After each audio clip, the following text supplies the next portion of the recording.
Hasan kim? Yayın. Kimin? Haber. Canlı canlı.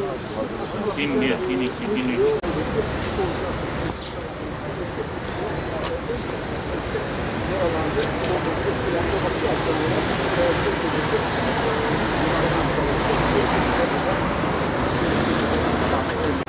Abi sen nereden arıyorsun?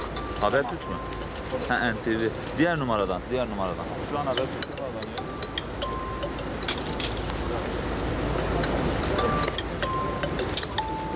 Sana verir misin? 888 0421. Aynen. Aynen.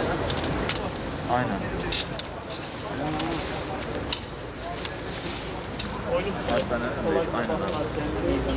Tamam abi.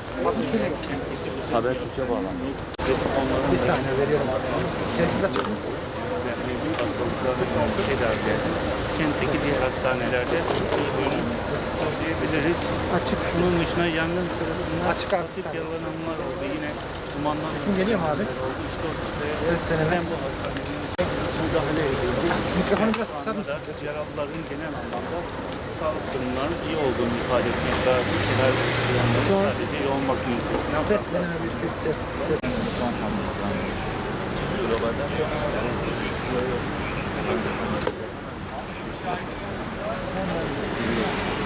Haber şu an camın arasında da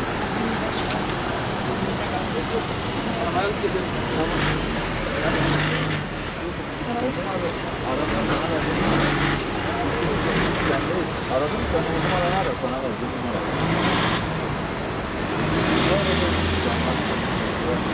Alo. Merhaba.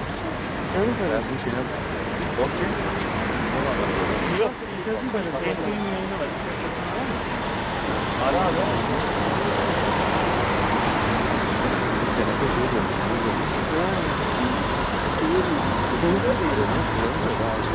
Alo. Onur abi. Tamam abi. Çok arıyorum. Sen o numaradasın abi.